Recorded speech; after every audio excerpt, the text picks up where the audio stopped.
So, hello! Good evening pa sa ating lahat. Narito naman si Len para sa ating ika-120th day na ating sharing ng devotion video. Diba? Thanks God because today is Saturday and tomorrow we will have our Sunday service and it's a joint Sunday service together with Yunlong Church. Ayan. So, mas marami tayo bukas expected sa church. And let us glorify and worship and have a victory service for the Lord. Ayan. And syempre, medyo marami tayong ginawa for today. Pero thanks God because napagtagumpayan natin ang bawat araw na ito. So, wag natin kakalimutan ang manalangin at magpasalamat sa ating Panginoon. Ama namin Diyos na makapangyarihan sa lahat, narito po kami, Panginoon. Nagpapasalamat, pinupuri at dinadakila ang iyong pangalan, Panginoon. Salamat sa buhay, kalakasan at hininga, Panginoon. At napagtagumpayan namin muli, Panginoon, ang buong araw na ito na nagtatrabaho kami, Panginoon, and we're doing it for your glory, Panginoon, at para sa aming mga amo, Panginoon. Salamat, Lord God, sa buhay ng aming mga amo, Panginoon, na naging source ng aming income at aming sweldo, Panginoon.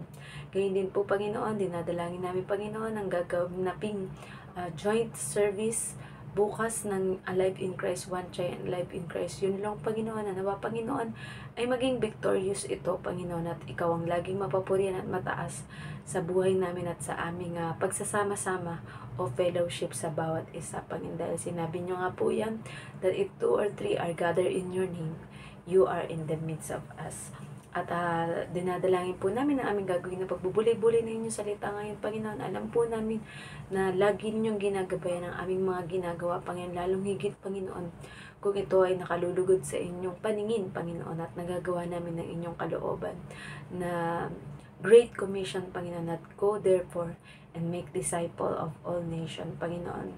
At nawa, Panginoon, ng mga iba, Panginoon, na hindi pa nagkakaroon ng boldness, Panginoon, or hindi pa wala pa silang lakas ng loob, Panginoon, para ipahayag at ibahagi ang inyong mabuting balita sa iba, Panginoon, sa pamamagitan ng mga gifts, Panginoon, na ipinagkaloob niyo sa kanila, Panginoon. We pray, Lord God, that you will strengthen them, Panginoon, strengthen their heart, Panginoon, at anuman ang mga pagdaanan ng bawat isa, Panginoon, sa pagpapahayag na inyong mabuting balita, Panginoon, na hindi nila ito iisipin upang ma-discourage, Panginoon. Bagkus, Panginoon, ay mas lalo silang magsusumikap, mas lalo silang magiging maalab, Panginoon, na maibahagi ang inyong libreng kaligtasan na ipinagkakaloob sa amin mula sa tinapos na gawa ng inyong anak na si Jesus sa krus para sa katubusan ng buong sangkatauhan, Panginoon. And ikaw po lagi ang mataas namin at madakila, Panginoon, at mananatiling mga humble, Panginoon, at nagpapakababa ang inyong mga alipin or ang inyong mga lingkod, Panginoon, na tanging kayong itinataas namin, Panginoon, at hindi ang aming sarili upang hindi kami magyabang, Panginoon. At ang banal na Espiritu, salamat po na laging lumulukob sa bawat isa sa amin at nag-i-intercede sa in behalf of us, Panginoon, patungo sa inyo, Panginoon, ng anuman ng mga dalangin, Panginoon, na hindi mabanggit na aming mga bibig, Panginoon, ay ang banal na Espiritu na ang nagpapayag sa inyo, Panginoon. Mapapurihan at madakila kayo ang inyong anak na si Jesus, Panginoon, at ang banal na Espiritu. Kaya muli, binabalik po namin lahat ng papuri at pasasalamat sa tanging pangalan niya bugtong na anak na si Jesus. Amen. So ito po yung nakasulat sa Lucas 19:42.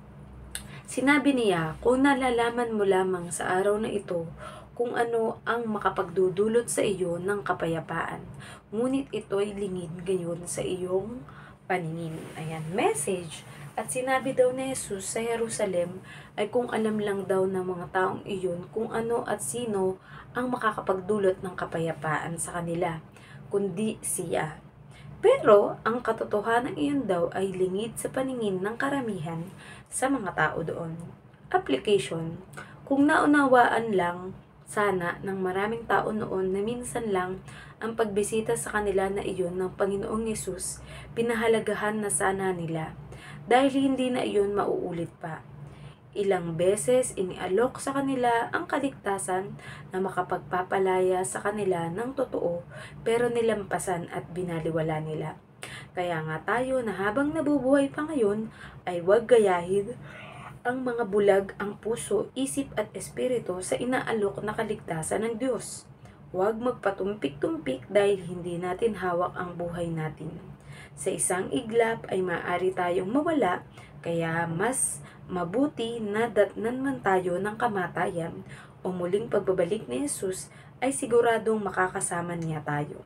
Patibayin natin ang pag-ibig natin sa Diyos, kay Jesus at sa ating kapwa. So, purihin ang pagkabasa ng salita ng Diyos. So, yun na nga, di ba? Yung nanangis or sobrang nalungkot, umiyak, at nagdalamhati ang ating Panginoong Jesus dahil pagkakakita niya pa lang sa Jerusalem ay awang-awa siya sa Jerusalem dahil hindi nakikita ng Jerusalem kung ano o sino yung dumarating o nakikita nila, 'di ba? Na yun na nga ay ang ating Panginoong Yesus, na kung saan He is the fullness of the deity, of the divine, and of the Father, 'di ba? Na syempre ang ating Diyos Ama hindi maaaring bumaba dito sa atin dahil siya nga ay all powerful and in the spirit.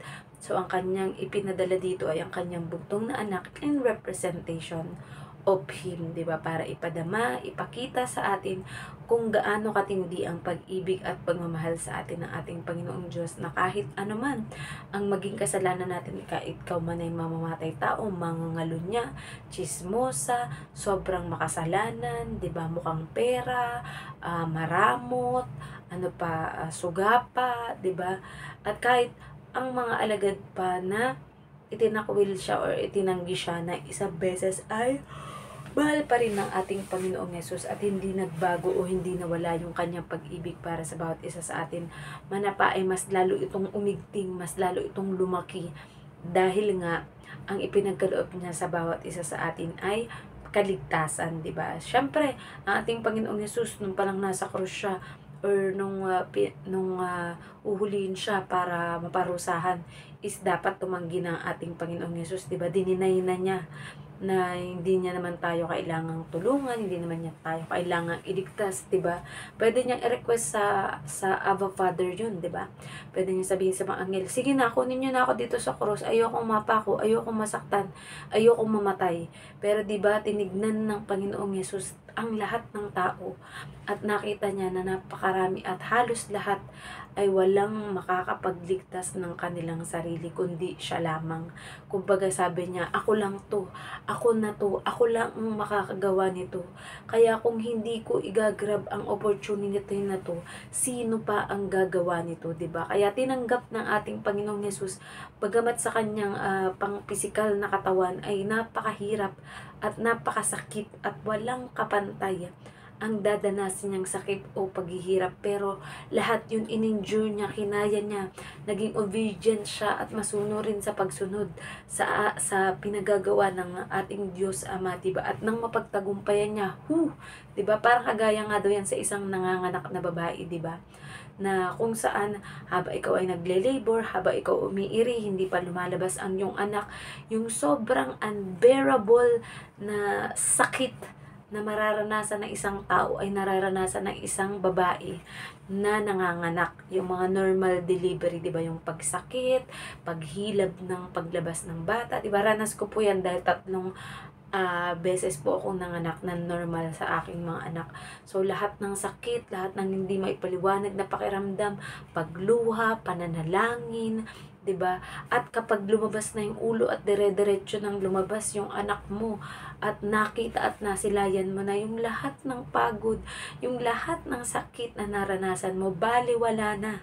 Kasi there's a joy, there's a celebration dahil may panibagong buhay na lumabas sa iyong katawan, 'di ba? So ganun din ang ating Panginoong Yesus, na pagkatapos ng sakit, pagkatapos ng matinding paghihirap ng pisikal na katawan niya sa sobrang sakit na hindi kayang pantayan ng kahit sino, ay nang umakyat siya or muli siyang nabuhay, 'di ba? Mula sa kamatayan ay muli siyang nabuhay, na pagtagumpayan niya ang kunin ang susi sa impyerno upang mapalaya ang lahat ng tao. Kinuha niya sa kaharian ni Satanas, nilabanan niya at natakot sa kanya ang mga demonyo dahil siya ay pinakamakapangyarihan sa lahat, 'di ba? Na talagang nanginginig sa takot ang mga demonyo makita pa lang nila ang ating Panginoong Hesus. So, ang ginawa ng ating Panginoong Hesus, talagang pinuntahan sila sa kanilang kuta, pinuntahan sila sa kanilang kaharian at kinuha ang susi na makakapagpalaya sa atin. So, that is the salvation that we have. At ngayon, habang nabubuhay po tayo, i-grab na po natin ang opportunity. Kasi pag tayo ay namatay na, wala na tayong oportunidad para maligtas pa, 'di ba? Kung ano na yung kinahantungan mo or kung ano na yung to the last minute na episode mo, nasa sayo. Kung magsisisi ka ba sa huling pagkakataon, 'di ba? Pero iintayin mo pa ba na sa huling pagkakataon ka pa magsisisi at tatanggapin ng ating Panginoong Hesus, imbis na dapat na-enjoy mo na yung goodness ng God, na-enjoy mo na sa buhay mo yung mga pagpapala ng ating Panginoong Diyos, 'di ba? Iintay mo pa na dun sa episode na talagang hirap ka na at isang kalabit na lang or isang pitik na lang ay mamamatay ka na, 'di ba?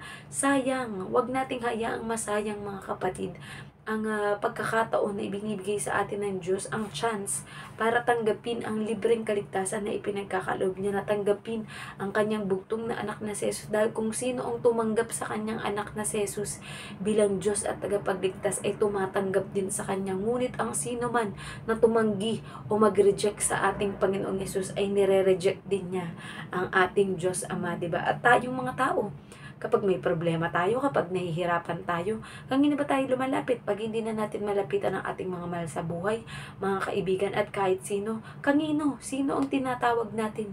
'Di ba? Pag may mga problema at mga sakit ka na matitindi or pinagdadaanan, hindi naman iba ang tinatawag mo eh. Napapatawag ka ng Diyos ko, parang awa niyo na po, Lord. Tulungan niyo po ako, 'di ba? Which is yun ang pinakagusto ng ating Panginoong Diyos, na kumbaga sa lahat ng pinagdadaanan mo, masaya man to, malungkot, hirap o sakit, ay lagi mo siyang tatawagin kasi dun mo makikita na kumikilos siya, nakikilos siya para sa iyo dahil syempre you asked. Kumbaga nag-ask ka sa ating Panginoon na Ama, Diyos, 'di ba? Aba Father. At kung ano pa ang gusto niyong tawag sa ating Panginoon, gusto ng ating Panginoong Diyos na lagi mo siyang tinatawag. Hanggat maaari nga, pagkamulat pa lang natin sa umaga, di ba, pagkagising natin, pasalamat na agad tayo, pasalamatan ng ating Diyos, purihin ang ating Diyos dahil binigyan na naman tayo ng panibagong araw, ng panibagong buhay na hindi kagaya ng iba, na hindi na magigising sa kinabukasan, di ba? Kaya wag na wag po nating sayangin ang ating buhay.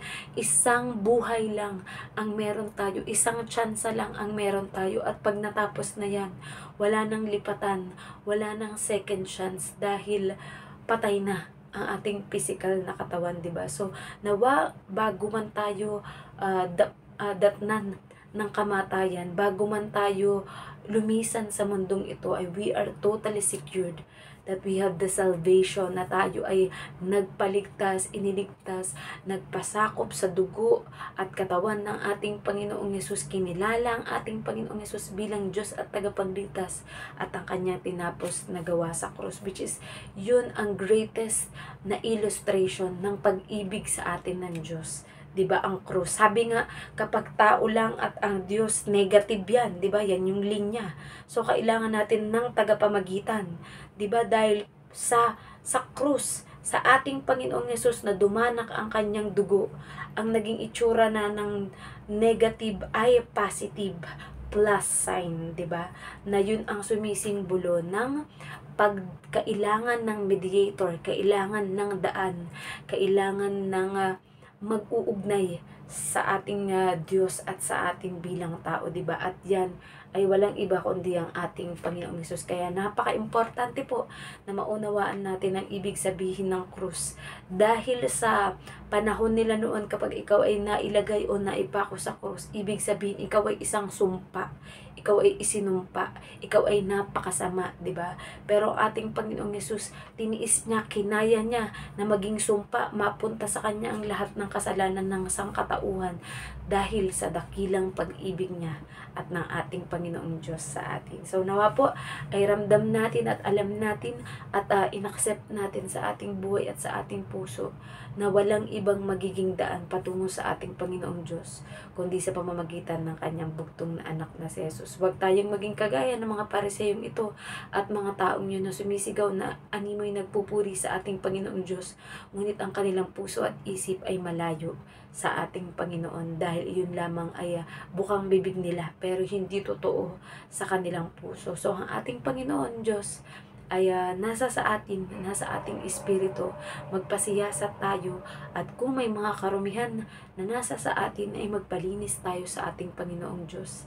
Makipag-usap tayo sa Kanya dahil ang ating Panginoong Diyos ay sumasagot sa anumang ating mga panalangin o mga sinasabi sa Kanya. So, ang magiging sagot po na ating Panginoong Diyos ay mula sa Kanyang salita na magandang balita, Biblia, o kaya ay sa pamamagitan ng still small voice na maaaring makapag-usap sa iyo sa pamamagitan ng panaginip, sa pamamagitan ng pagbulong o pagpaparamdam sa iyo na nais ng Diyos na maramdaman mo na nariyan siya at lagi mong kasama. So, nawa po may natutunan kayo sa ating share na devotion video ngayon. And let us all end up into closing prayer. Ama namin Diyos na makapangyarihan sa lahat, muli nagpapasalamat po kami pa sa mga oras na ito, Panginoon. Salamat, Lord God, for the free gift of salvation that you have given us sa pamamagitan ng inyong anak na si Jesus, Panginoon. Dalangin po namin, Panginoon, na kung sino man ang hindi pa tumatanggap at hindi pa nakakakilala sa inyo at walang matibay na relasyon, Panginoon, huwag nilang sayangin ang buhay na ipinagkakaloob ninyo sa kanila, Panginoon, upang magbalik loob sa inyo, Panginoon, na sabi nga, kung kami lang at kayo, Panginoon, we are negative, Panginoon. Ngunit dahil sa pagdating ng inyong anak na si Jesus, Panginoon, mula sa cross, Panginoon, na sumisimbolo ng pagiging positive, ng pagiging positibo, ng plus, Panginoon, na kung saan ay may karagdagan, Panginoon, sa amin, na ang aming buhay na kulang, Panginoon, ay nagkaroon ng karagdagan at yun ay ang banal na Espiritu, ang inyong anak na si Jesus at kayo, Panginoon, na siyang sumasa amin at naghahari sa buhay namin, Panginoon. Kaya, Panginoon, we pray, Lord God, sa anumang mga problema ng bawat isa, Panginoon, na kinakaharap. Ito man ay financially, Panginoon, sa business, sa work, Panginoon, at anumang mga kayamanan na mayroon ang bawat isa, Panginoon.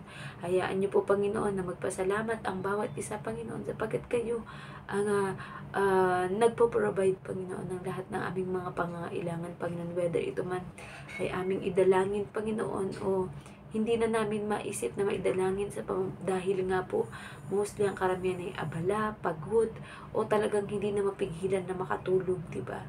Ngunit, Panginoon, alam po namin na kayo ay laging nariyan, nakikinig, Panginoon, at kahit habang kami tulog, Panginoon, ang inyong pagsagot sa aming mga dalangin ay aming mararanasan, Panginoon.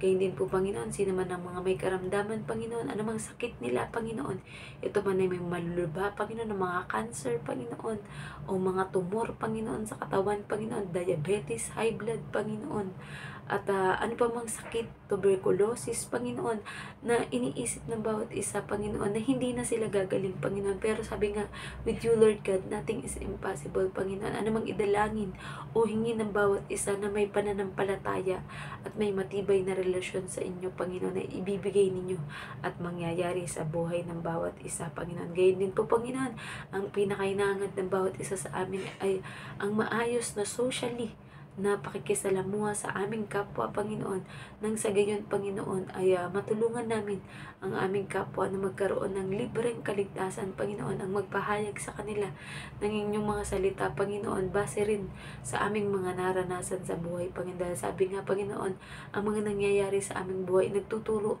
ng mga leksyon, Panginoon, ngunit sana ito ay mga mabubuti at mga positibong mga leksyon, Panginoon, at hindi kami mapunta sa kapahamakan, Panginoon, na kung susundin namin, Panginoon, ang tawag ng mundo, Panginoon, ay maaari kami, Panginoon, na madapa, maaari kami, Panginoon, na magkamali, maaari kami, Panginoon, na magdusa, pero Nariyan kayo, Panginoon, at lagi niyong pinapatnubayan ang bawat isa sa aming Panginoon.